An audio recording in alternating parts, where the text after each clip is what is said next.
এটি 31শে অক্টোবর 1984 সকালে ছিল, যখন প্রধানমন্ত্রী ইন্দিরা গান্ধী তার বাসভবন ছেড়ে নিকটবর্তী অন্য একটি বাংলোতে যাচ্ছিলেন। একই সঙ্গে একজন ব্রিটিশ অভিনেতা ও চলচ্চিত্র নির্মাতাকে সাক্ষাৎকার দিতে হয়েছে তাকে। ভবন দুটি খুব কাছাকাছি ছিল, তাই ইন্দিরা গান্ধী গাড়ি নেওয়ার পরিবর্তে পায়ে হেঁটে যাওয়ার সিদ্ধান্ত নেন। ইন্দিরা গান্ধী গেটে পৌঁছানোর সাথে সাথেই হঠাৎ তার এক দেহরক্ষী হাজির হন। পরের মুহূর্তে দেহরক্ষী তার রিভলভার বের করে ইন্দিরা গান্ধীকে লক্ষ্য করে পরপর 3টি গুলি চালায়। গুলি চালানোর সাথে সাথেই ইন্দিরা গান্ধী মাটিতে লুটিয়ে পড়েন। এই মুহূর্তে সেখানে উপস্থিত অন্য প্রহরী তার স্বয়ংক্রিয় বন্দুক তুলে নিয়ে ইন্দিরা গান্ধীকে লক্ষ্য করে গুলি চালাতে শুরু করে। কয়েক সেকেন্ডের মধ্যেই ইন্দিরা গান্ধীর শরীরে বেশ কয়েকটি গুলি লাগে। তখনও শ্বাস নিচ্ছিলেন। তৎক্ষণাৎ তাকে হাসপাতালে নিয়ে যাওয়া হলেও চিকিৎসকরা তার জীবন বাঁচাতে পারেননি। এই খবর যখন সারা দেশে ছড়িয়ে পড়ে তখন সারা ভারত হতবাক হয়ে যায়। কেউ বিশ্বাস করতে পারছিল না যে দেশের প্রধানমন্ত্রীকে তার নিজের নিরাপত্তারক্ষীর হাতে হত্যা করা হয়েছে। এই ভিডিওতে আমরা 2D অ্যানিমেশনের মাধ্যমে বলবো কেন এবং কিভাবে ইন্দিরা গান্ধীকে হত্যা করা হয়েছিল।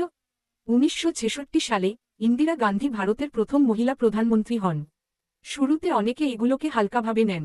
তার রাজনৈতিক বিরোধীরা তাকে দুর্বল এবং কেবল স্বল্পস্থায়ী বলে বিদ্রূপ করতেন, কিন্তু পরের বছরগুলিতে ইন্দিরা গান্ধী তার সিদ্ধান্তের সাথে সবাইকে ভুল প্রমাণ করেছিলেন।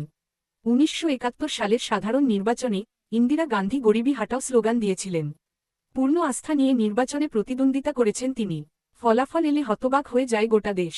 কংগ্রেস 352টি আসন জিতেছে। এই জয়ের মধ্য দিয়ে ইন্দিরা গান্ধী দেখিয়ে দিয়েছেন যে তিনি এখন শুধু প্রধানমন্ত্রীই নন, দেশের সবচেয়ে ক্ষমতাধর নেত্রী। তার নেতৃত্বে 1971 সালের ভারত-পাক যুদ্ধ হয়েছিল। এই যুদ্ধে ভারত পাকিস্তানকে পরাজিত করে এবং পূর্ব পাকিস্তান বিচ্ছিন্ন হয়ে বাংলাদেশ হয়ে ওঠে। 1974 সালে বিশ্বের অনেক দেশের বিরোধিতা সত্ত্বেও ভারত একটি পারমাণবিক পরীক্ষা চালিয়েছিল এবং তার শক্তি ঘোষণা করেছিল।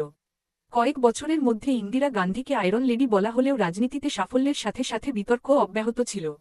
1971 সালে ইন্দিরা গান্ধী রায়বরেলি থেকে নির্বাচনে জয়ী হন। তার প্রতিপক্ষের অভিযোগ, নির্বাচনে অন্যায্য উপায় ব্যবহার করা হয়েছে। বিষয়টি এলাহাবাদ হাইকোর্টে পৌঁছেছিল। আদালত ইন্দিরা গান্ধীকে দোষী সাব্যস্ত করে এবং তাকে নির্বাচনে প্রতিদ্বন্দ্বিতা করতে নিষেধ করে। এরপরই সুপ্রিম কোর্টে হাজির হন ইন্দিরা গান্ধী। সুপ্রিম কোর্ট তাকে প্রধানমন্ত্রী থাকার অনুমতি দিলেও এই সিদ্ধান্তের পর দেশজুড়ে তীব্র বিক্ষোভ শুরু হয়। 1975 সালে দিল্লির রামলীলা ময়দানে জয়প্রকাশ নারায়ণ ইন্দিরা গান্ধীকে গণতন্ত্র ধ্বংস করার জন্য অভিযুক্ত করেছিলেন। একই সঙ্গে রেল ধর্মঘট, মুদ্রাস্ফীতি এবং দুর্নীতির মতো বিষয়গুলিও দেশে চলছিল। ইন্দিরা গান্ধীর চেয়ার নড়তে শুরু করে। যখন তিনি অনুভব করেছিলেন যে তার সরকারের পতন হতে পারে, তখন তিনি একটি বড় এবং বিতর্কিত সিদ্ধান্ত নিয়েছিলেন। 25শে জুন 1975-এর মধ্যরাতে সারা দেশে জরুরি অবস্থা জারি করা হয়েছিল। জনগণের অধিকার কেড়ে নেওয়া হয়েছিল, সংবাদমাধ্যম নিষিদ্ধ করা হয়েছিল এবং গণতন্ত্র প্রায় স্থবির হয়ে পড়েছিল। প্রায় 2 বছর ধরে দেশটি জরুরি অবস্থার ছায়ায় ছিল। 1977 সালে যখন নির্বাচন অনুষ্ঠিত হয়েছিল, জনগণ ভোটের মাধ্যমে তাদের ক্ষোভ প্রকাশ করেছিল। শোচনীয় পরাজয়ের মুখে পড়েন ইন্দিরা গান্ধীকে। পাঞ্জাবেও কংগ্রেস হেরে যায় এবং প্রকাশ সিং বাদলের নেতৃত্বে অকালি দল জিতেছিল, কিন্তু ইন্দিরা গান্ধী এত সহজে হাল ছেড়ে দেওয়ার মতো ছিলেন না।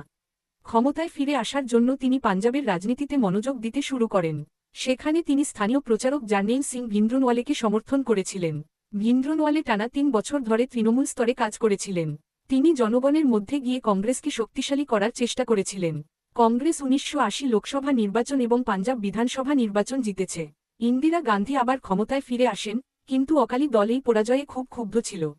অকালি দল দাবি করেছিল যে পাঞ্জাবকে পৃথক শিখ অধ্যুষিত পাঞ্জাবি ভাষাভাষী রাজ্য হিসাবে আরও অধিকার দেওয়া হোক। এই দাবিটি জার্নেল সিং ভিন্দ্রনওয়ালের প্রকাশ্য সমর্থনও পেয়েছিল। অকালি দল রাজনৈতিক ও সাংবিধানিক উপায়ে তাদের বক্তব্য তুলে ধরছিল, কিন্তু ভিন্দ্রনওয়ালের পথ ছিল অনেক বেশি কঠোর। তার বাগাড়ম্বর ধীরে ধীরে জোরালো হয়ে ওঠে এবং পাঞ্জাবের পরিবেশ পরিবর্তন হতে শুরু করে। কয়েক বছরের মধ্যেই পাঞ্জাবে জঙ্গিবাদ বাড়তে শুরু করে, ভয়, হিংসা ও অবিশ্বাসের পরিবেশ চারদিকে ছড়িয়ে পড়তে শুরু করে। শিখ সম্প্রদায়ের পবিত্রতম স্থান স্বর্ণ মন্দিরকে কয়েকটি জঙ্গি সংগঠন ঘাঁটি করে তুলেছে। সেখান থেকেই তার কার্যক্রম শুরু হয়। এই পুরো নেটওয়ার্কের সবচেয়ে বড় মুখ ছিল জার্নেল সিং ভিন্দ্রনওয়ালে। পাঞ্জাবের পরিস্থিতি ক্রমাগত অবনতি হচ্ছিল এবং ইন্দিরা গান্ধী চেয়েছিলেন যে কোনোভাবে শান্তি ফিরিয়ে আনুক। অবশেষে 1984 সালের জুন মাসে ইন্দিরা গান্ধী একটি খুব বড় এবং কঠিন সিদ্ধান্ত নিয়েছিলেন। তিনি অপারেশন ব্লু স্টার অনুমোদন করেন। স্বর্ণমন্দির চত্বরের ভেতরে ঢুকে অভিযান শুরু করে ভারতীয় সেনা। কিছুদিনের মধ্যেই সেনাবাহিনী সেখান থেকে জঙ্গিদের সরিয়ে দেয়, কিন্তু এই অভিযানে জঙ্গিদের পাশাপাশি অনেক নিরীহ মানুষ নিহত হয়। স্বর্ণমন্দিরের একটি গুরুত্বপূর্ণ অংশ, অকাল তখত মারাত্মকভাবে ক্ষতিগ্রস্ত হয়েছিল। সরকারের কাছে এটি একটি নিরাপত্তা অভিযান ছিল, কিন্তু শিখ সম্প্রদায়ের জন্য এটি ছিল তাদের ধর্ম ও বিশ্বাসের উপর সরাসরি আক্রমণ। এই ঘটনার পর গোটা শিখ সমাজে ইন্দিরা গান্ধীর প্রতি তীব্র ক্ষোভের ঝড় ওঠে। ইন্দিরা গান্ধীও এই ক্ষোভ সম্পর্কে সচেতন ছিলেন। তিনি শিখ সম্প্রদায়ের ক্ষোভ প্রশমিত করার চেষ্টা করেছিলেন। তিনি শিখ সম্প্রদায়ের বিশিষ্ট নেতাদের সাথে দেখা করেছিলেন, প্রকাশ্যে বিবৃতি দিয়েছিলেন এবং স্পষ্টভাবে বলেছিলেন যে তিনি শিখদের বিরুদ্ধে নন। কিন্তু তার প্রচেষ্টা শুধু মানুষের ক্ষোভ প্রশমিত করতে পারেনি। ধীরে ধীরে তারা প্রাণনাশের হুমকি পেতে শুরু করে। গোয়েন্দা সংস্থাগুলি তাকে বেশ কয়েকবার শিখ রক্ষীদের তাদের নিরাপত্তা থেকে সরিয়ে দেওয়ার পরামর্শ দিয়েছিল। কিন্তু ইন্দিরা গান্ধী এই পরামর্শ গ্রহণ করেননি। তিনি বিশ্বাস করতেন যে এটি করা শিখ সম্প্রদায়ের কাছে একটি ভুল বার্তা প্রেরণ করবে এবং ঘৃণা বাড়বে। একই সঙ্গে তার শিখ রক্ষীদের প্রতি তার পূর্ণ আস্থা ছিল। এই রক্ষীদের মধ্যে একজন ছিলেন বীরেন সিং, যিনি গত 10 বছর ধরে ইন্দিরা গান্ধীর নিরাপত্তায় নিযুক্ত ছিলেন। কিন্তু অপারেশন ব্লু স্টার ভিতর থেকে বিয়ন্ত সিংকে ভেতর থেকে ভেঙে দিয়েছিল। তিনি প্রায়শই তার চাচা কেল সিংয়ের সাথে গুরুদ্বারে গিয়েছিলেন। একদিন গল্প শুনতে শুনতে বিন্দু খুব আবেগপ্রবণ হয়ে পড়েন এবং জোরে জোরে কাঁদতে শুরু করেন। তখন কেল সিং তাকে বললেন, তুমি কাঁদছ কেন, প্রতিশোধ নিচ্ছ। এখান থেকেই বিয়ন্ত সিংয়ের অপারেশন ব্লু স্টারের প্রতিশোধের ধারণা নিশ্চিত হয়েছিল। আস্তে আস্তে ইন্দিরা গান্ধীকে হত্যার ভয়াবহ পরিকল্পনা তার মনে তৈরি হতে শুরু করে। কিছুদিন পরে বিয়ন্ত সিং ইন্দিরা গান্ধীর পাহারা দেওয়া শতবন্ত সিংকে তার পরিকল্পনার কথা জানান। অপারেশন ব্লু স্টারের পর শতবন্ত সিং ও ইন্দিরা গান্ধীর প্রতি ক্ষোভ ও ঘৃণায় ভরে ওঠেন। তার হৃদয়েও প্রতিশোধের আগুন জ্বলছিল। তাই খুব বেশি চিন্তা না করেই বিয়ন্ত সিংয়ের সঙ্গে সাতবন্ত সিংও এই ষড়যন্ত্রে যোগ দেন। একদিন প্রধানমন্ত্রীর বাসভবনে ডিউটি করছিলেন শতবন্ত সিং। তখনই তিনি দেখতে পান ওখানে একটি বাজপাখি, যা চত্বরের ভিতরে একটি গাছে বসে আছে। শতবন্ত তৎক্ষণাৎ বিয়ন্ত সিংকে ডেকে বাজপাখি দেখান। শিখ ধর্মে বাজপাখিকে খুব বিশেষ বলে মনে করা হয়। বিশ্বাস করা হয় যে শিখদের দশম গুরু গুরু গোবিন্দ সিংজির সাথে এই বাজপাখির গভীর সম্পর্ক রয়েছে। এই কারণে শিখ সম্প্রদায়ের কাছে বাজপাখি একটি ভালো লক্ষণ হিসাবে বিবেচিত হয়। জনেই এই ঘটনাকে অঙ্গভঙ্গি বলে মনে করেন। তার মনে হচ্ছিল যেন গুরুর কাছ থেকে কোনো বার্তা এসেছে। সেই মুহূর্তের পরে তারা দুজনেই আর অপেক্ষা না করার এবং মাস্টারের আদেশ অনুসরণ করার এবং যত তাড়াতাড়ি সম্ভব পদক্ষেপ নেওয়ার সিদ্ধান্ত নিয়েছিল। অক্টোবরের মধ্যে পুরো পরিকল্পনা প্রায় প্রস্তুত হয়ে যায়। এরপরই কেল সিংয়ের সঙ্গে দেখা করেন বিয়ন্ত সিং ও শতবন্ত সিং। তিনজনের মধ্যে বিস্তারিত আলোচনা হয়েছিল এবং ইন্দিরা গান্ধীর হত্যার তারিখ 31 অক্টোবর 1984 হিসাবে নির্ধারণ করা হয়েছিল। বিয়ন্ত সিং এবং শতবন্ত সিং 31 অক্টোবরের জন্য সেন্ট্রি বুথের কাছে তাদের দায়িত্ব পালন করেছিলেন। এই জায়গার কাছাকাছি একটি বাথরুমও ছিল। শতবন্ত সিং পেট খারাপ হওয়ার ভান করেছিলেন এবং হেড কনস্টেবল কিষান লালের কাছ থেকে তার দায়িত্ব পরিবর্তন করেছিলেন। বিয়ন্ত সিং তার সকালের দায়িত্বের জন্য জয়নারায়ণ থেকে তার শিফট পরিবর্তন করেছিলেন। 31 অক্টোবর ইন্দিরা গান্ধীর ব্রিটিশ অভিনেতা এবং পরিচালক পিটার উস্তিনভের সাথে একটি সাক্ষাৎকার দেওয়ার কথা ছিল। তিনি ইন্দিরা গান্ধীকে নিয়ে একটি প্রামাণ্যচিত্র নির্মাণ করছিলেন। সাক্ষাৎকারটি কয়েক ধাপ দূরে ইন্দিরা গান্ধীর অফিসের কাছে একটি বাংলোতে হওয়ার কথা ছিল। এ কারণে ইন্দিরা গান্ধী সিদ্ধান্ত নেন যে তিনি পায়ে হেঁটে সেখানে যাবেন। তখন সকাল সকাল 9টা ছিল। ইন্টারভিউয়ের সব প্রস্তুতি সম্পন্ন হয়েছে। কয়েক মিনিটের মধ্যেই ইন্দিরা গান্ধীকে চলে যেতে হয়। ইন্দিরা গান্ধী যখন হাঁটতে হাঁটতে সেন্ট্রি বুথের কাছে পৌঁছেছিলেন, তখন তিনি তার সবচেয়ে বিশ্বস্ত দেহরক্ষী বিয়ন্ত সিংকে লক্ষ্য করেছিলেন। যথারীতি ইন্দিরা গান্ধী হালকা হাসি দিয়ে তাকে অভ্যর্থনা জানান। কিন্তু আজ বিয়ন্ত সিংয়ের মুখে হাসি ছিল না, সম্মান ছিল না। পরের মুহূর্তে বিয়ন্ত সিং হঠাৎ তার অফিসিয়াল রিভলভার বের করে এবং এক মুহূর্তের সময় না দিয়ে ইন্দিরা গান্ধীকে লক্ষ্য করে পরপর 3টি গুলি চালান। গুলি চালানোর সাথে সাথে ইন্দিরা গান্ধী মাটিতে লুটিয়ে পড়েন। তিনি পড়ে যাওয়ার সাথে সাথে তার মুখ থেকে যা বেরিয়ে এসেছিল, অন্তহীন, আপনি কি করছেন? ইন্দিরা গান্ধীর পতন দেখে এই ষড়যন্ত্রে জড়িত আরেক ব্যক্তি শতাবন্ত সিং প্রচণ্ডভাবে আতঙ্কিত হয়ে পড়েন। এই কথা দেখে বিয়ন্ত সিং চিৎকার করে বললেন, দেখুন কি হচ্ছে, গুলি চালানো হয়েছে।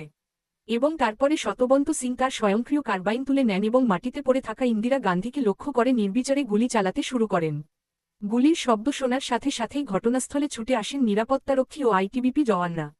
বিয়ন্ত সিং এবং শতবন্ত সিংকে চারদিক থেকে ঘিরে ফেলা হয়েছিল। পাল্টা গোলাগুলির ঘটনা ঘটে। এই গুলিবর্ষণে বিয়ন্ত সিং সেখানে নিহত হন এবং সাতবন্ত সিং গুরুতর আহত হন এবং তাকে জীবিত আটক করা হয়। অন্যদিকে এত গুলি চালানোর পরও ইন্দিরা গান্ধীর নিঃশ্বাস তখনও চলছিল। তিনি বেঁচে ছিলেন। আর ধাওয়ান এবং নিরাপত্তারক্ষী দীনেশ ভাট তৎক্ষণাৎ তাকে তুলে নিয়ে অ্যাম্বাসেডর গাড়ির পিছনের সিটে শুইয়ে দেন। এক মুহূর্তও নষ্ট না করে ট্রেন সোজা এইমসের দিকে ছুটে গেল। সকাল সকাল 9:30টার দিকে ইন্দিরা গান্ধীকে এইমসে নিয়ে যাওয়া হয়। দেশের সেরা চিকিৎসকরা তার চিকিৎসায় যুক্ত হন। অপারেশন থিয়েটারের বাইরে কাঁদতে কাঁদতে কাঁদছিলেন সোনিয়া গান্ধীর অবস্থা খারাপ। সেই সময় রাজীব গান্ধী নির্বাচনী প্রচারের জন্য পশ্চিমবঙ্গের কাঁথিতে গিয়েছিলেন। ততক্ষণে কংগ্রেসের অনেক প্রবীণ নেতাও এইমসে পৌঁছে গিয়েছিলেন। শুধু দুঃখই নয়, আতঙ্ক তাদের মুখে স্পষ্ট দেখা যাচ্ছিল। ইন্দিরা গান্ধীকে বাঁচানো না গেলে দেশ আবার আগুনে পুড়ে যেতে পারে এই আশঙ্কা। অপারেশন থিয়েটারে কয়েক ঘণ্টা ধরে চিকিৎসকরা ইন্দিরা গান্ধীর জীবন বাঁচানোর যথাসাধ্য চেষ্টা করেছিলেন, কিন্তু ক্ষতগুলি খুব গভীর ছিল এবং রক্ত প্রয়োজনের চেয়ে বেশি প্রবাহিত হয়েছিল। দুপুর রাত 2টার দিকে ডাক্তাররা ইন্দিরা গান্ধীকে মৃত ঘোষণা করেছিলেন, তবে এটি কেবল সরকারের মৃত্যুর খবর ছিল না। এটি এমন একটি খবর যা পুরো দেশকে আগুন ধরিয়ে দিতে পারে। এই আশঙ্কার কারণেই ইন্দিরা গান্ধীর মৃত্যু সরকারি তথ্য সংবাদমাধ্যমের কাছ থেকে গোপন রাখা হয়েছিল সন্ধ্যা পর্যন্ত। রাজীব গান্ধীকে তৎক্ষণাৎ একটি বার্তা পাঠানো হয়েছিল এবং কয়েক ঘণ্টার মধ্যে দিল্লি পৌঁছেছিল। এরপরই কংগ্রেসের শীর্ষ নেতাদের মধ্যে গুরুতর আলোচনা শুরু হয়। প্রশ্ন ছিল, কে হবেন দেশের পরবর্তী প্রধানমন্ত্রী? প্রায় সকলেরই একই মতামত ছিল যে রাজীব গান্ধীর এই দায়িত্ব নেওয়া উচিত, কিন্তু রাজীব গান্ধীর স্ত্রী সোনিয়া গান্ধী এই সিদ্ধান্তের বিরুদ্ধে ছিলেন। রাজীব প্রধানমন্ত্রী হলে তার জীবনও বিপন্ন হতে পারে বলে আশঙ্কা করেছিলেন সোনিয়া। দীর্ঘ সময় ধরে আলোচনা ও চিন্তাভাবনা চললেও শেষ পর্যন্ত সিদ্ধান্ত নেওয়া হয় যে রাজীব গান্ধী দেশের নতুন প্রধানমন্ত্রী হবেন। অন্যদিকে ইন্দিরা গান্ধীর গুলির বিস্ফোরণের খবর ছড়িয়ে পড়তেই এইমসের বাইরে বিপুল সংখ্যক মানুষের ভিড় জড়ো হয়।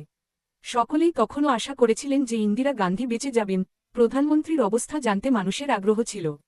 পরিস্থিতি আরও খারাপ হয় যখন ধীরে ধীরে জনগণের কাছে পৌঁছে যায় যে ইন্দিরা গান্ধীকে বাঁচানো যাবে না এবং তার নিজের 2 শিখ রক্ষী তাকে হত্যা করে। আস্তে আস্তে শিখ বিদ্বেষী স্লোগান দিতে শুরু করে। পরিস্থিতি এতটাই খারাপ হয়ে গিয়েছিল যে রাষ্ট্রপতি জ্ঞানী জৈল সিং, যিনি বিদেশ সফর থেকে ফিরে এতে পৌঁছেছিলেন, তার গাড়িও পাথর ছুঁড়তে শুরু করেছিল, কারণ তিনিও শিখ ছিলেন। হাসপাতালের কাছে যাতায়াত করা বাসগুলো বন্ধ করে দেওয়া হয়। শিখদের বাস থেকে টেনে নামিয়ে আক্রমণ শুরু করে। সন্ধ্যা সকাল 6টায় অল ইন্ডিয়া রেডিও এবং রাত সকাল 8টায় দূরদর্শনে আনুষ্ঠানিকভাবে ইন্দিরা গান্ধীর মৃত্যুর খবর প্রচারিত হওয়ার সময় খবরটি সারা দেশে ছড়িয়ে পড়েছিল। খবরের পরিধি বাড়ার সাথে সাথে দাঙ্গার পরিধিও বাড়তে থাকে। সারা দেশে বিশৃঙ্খলা বিরাজ করছে। 31শে অক্টোবর রাতে রাষ্ট্রপতি রাজীব গান্ধীকে প্রধানমন্ত্রী হিসাবে শপথ পাঠ করান। কিন্তু সবচেয়ে ভয়াবহ দৃশ্য ছিল দিল্লির। এখানে দাঙ্গা চরমে পৌঁছেছিল, সর্বত্র হিংসা চলছিল। ভয়ে মানুষকে ঘরে আটকে রাখা হয়। মনে হচ্ছিল যেন গোটা দেশে কারফিউ জারি করা হয়েছে। একদিকে পুলিশ শতবন্ত সিংকে জিজ্ঞাসাবাদ করছিল, অন্যদিকে ইন্দিরা গান্ধীকে হত্যার ষড়যন্ত্রে জড়িত বাকিদের খুঁজেও তল্লাশি চলছে।